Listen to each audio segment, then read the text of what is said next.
नमस्कार दोस्तों, YouTube channel में आपका स्वागत है। रेलवे आरआरबी एनटीपीसी ने एएसएम पोस्ट, टीए पोस्ट और क्लर्कियल पोस्ट के लिए रिजल्ट डिक्लेयर कर दिया गया है, जिसमें एएसएम और टीए पोस्ट के लिए जो थर्ड स्टेज एग्ज़ाम होगा वो होगा एप्टीट्यूड टेस्ट का, और क्लर्कियल पोस्ट जिसमें सीनियर क्लर्क है, ईसीआरसी है और जेएए है, उसके लिए टाइपिंग टेस्ट होगा। तो इसका रिज़ल्ट डिक्लेयर होने के बाद मेरे वीडियो पे कई कमेंट्स आए जिसमें लोगों को क्वेश्चन थे। आज इस वीडियो में उन्हीं डाउट्स को क्लियर करूँगा। तो चलिए शुरू करते हैं। सबसे पहला क्वेश्चन लोगों का था कि अगर किसी का रोल नंबर लिस्ट में नहीं है तो इसके दो पॉसिबिलिटी हो सकती हैं। सबसे पहला तो ये कि आपका कट ऑफ क्लियर न हो एप्टीट्यूड टेस्ट और टाइपिंग टेस्ट के लिए, और दूसरा ये हो सकता है कि आप एएसएम और क्लर्कियल पोस्ट को सबसे नीचे प्रेफरेंस में दिए हो और आपका जो बाकी के पोस्ट हैं उन्हें आपने ऊपर दिया है। तो अगर आप ऊपर के जैसे नॉन थर्ड स्टेज पोस्ट है सीए, टीए और गुड्स गार्ड, अगर उनमें आपका सिलेक्शन हो जाता है तो आपका रोल नंबर इस लिस्ट में नहीं होगा एप्टीट्यूड और टाइपिंग टेस्ट में। नेक्स्ट क्वेश्चन है कि मेरा नॉर्मलाइजेशन स्कोर एप्टीट्यूड टेस्ट और टाइपिंग स्किल टेस्ट से ज़्यादा है, उसके कट ऑफ से ज़्यादा है, लेकिन मेरा रोल नंबर नहीं है। तो वही मैं बताया कि अगर आपने एप्टीट्यूड टेस्ट और टाइपिंग स्किल टेस्ट वाली पोस्टों को प्रेफरेंस में नीचे दिया है तो आपका फर्स्ट प्रेफरेंस जैसे सीए, टीए और गुड्स गार्ड है, उसके बाद एएसएम है, फिर क्लर्कियल पोस्ट है। तो आपको मान लीजिए कि गुड्स गार्ड मिल गया, तो अगर आपका एप्टीट्यूड टेस्ट और टाइपिंग स्किल टेस्ट के लिस्ट में आपका रोल नंबर नहीं है तो ये मान लीजिए कि आपका कोई न कोई जॉब, कोई न कोई पोस्ट आपको मिल गई है। अब नेक्स्ट क्वेश्चन है, मेरा नॉर्मलाइजेशन स्कोर एप्टीट्यूड टेस्ट और टाइपिंग स्किल टेस्ट के कट ऑफ से ज़्यादा है, लेकिन मेरा रोल नंबर केवल एप्टीट्यूड टेस्ट की लिस्ट में है। तो ये पॉसिबिलिटी तब बनती है जैसे आपने सीए, टीए और एएसएम दिया जिसका एप्टीट्यूड टेस्ट जिसका होता है, और उसके बाद गुड्स गार्ड दिया, फिर दिया टाइपिंग स्किल टेस्ट वाली पोस्टों को। तो मान लीजिए आपका एप्टीट्यूड टेस्ट के लिए आपको बुलाया गया क्योंकि उसका प्रेफरेंस पहले है, सीए, टीए में आपका नहीं होता है लेकिन एएसएम में हो जाता है। एएसएम की कट ऑफ आप क्लियर करते हैं तो एएसएम में नाम आया।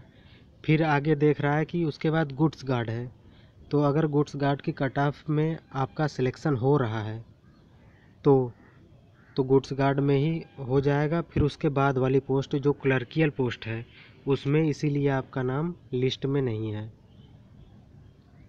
और यही सेम केस ऐसे भी हो सकता है कि क्लर्कियल पोस्ट आपने पहले दिया है और एप्टीट्यूड टेस्ट बाद में दिया है।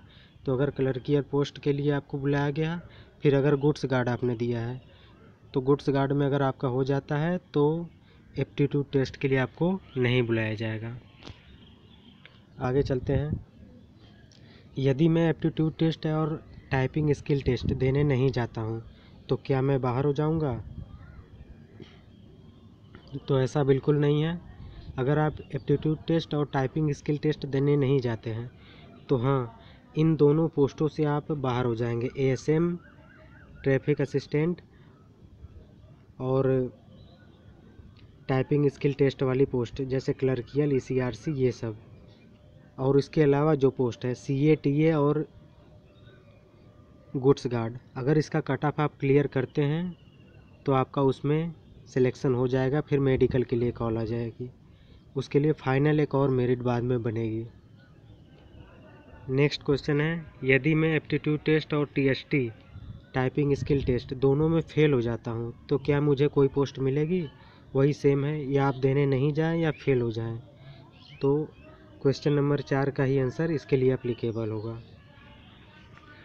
नेक्स्ट क्वेश्चन है, यदि मैं एप्टीट्यूड टेस्ट और टाइपिंग स्किल टेस्ट दोनों के कट ऑफ में क्लियर हूँ, यानी कि दोनों के कट ऑफ में क्लियर हूँ, लेकिन मेरा रोल नंबर केवल TST या AT में है, वही पीछे वाला है, इसका मैं जवाब दे चुका हूँ। या TST हो या AT हो,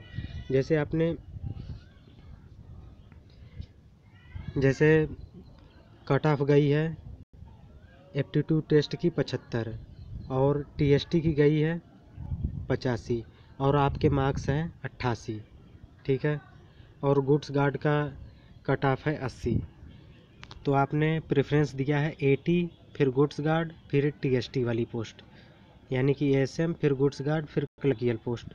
तो ASM की कट ऑफ आप क्लियर कर रहे हैं तो उसके लिए बुलाएगा। फिर गुड्स गार्ड का 80 कट ऑफ है, आपका 88 है, तो उसमें आपका सिलेक्शन हो जाएगा क्योंकि उसमें थर्ड स्टेज है ही नहीं। फिर टाइपिंग स्किल टेस्ट है जिसका कट ऑफ 85 गया है, उसके लिए आपको नहीं बुलाएगा, इसीलिए आपका roll number typing skill test में नहीं है। नेक्स्ट क्वेश्चन है कि मेरा नॉर्मलाइजेशन स्कोर AT और TST के कट ऑफ से कम है, तो क्या मैं बाहर हो गया? तो इस क्वेश्चन पे कुछ कह नहीं सकते क्योंकि गुड्स गार्ड मेडिकल में बहुत बच्चे छटेंगे। अब गुड्स गार्ड की कट ऑफ कितनी जानी है? हाँ, CA-TA में तो नहीं होगा, ये पक्का है, लेकिन गुड्स गार्ड की कट ऑफ अगर कम जानी है, जो इस समय गई है एप्टीट्यूड टेस्ट के लिए कट ऑफ और ट्रैफिक के टाइपिंग स्किल टेस्ट के लिए कट ऑफ अगर उससे कम गई है तो आपका सिलेक्शन हो जाएगा, लेकिन इसमें चांस कम है, बहुत ज़्यादा कम है, 5 से 10%।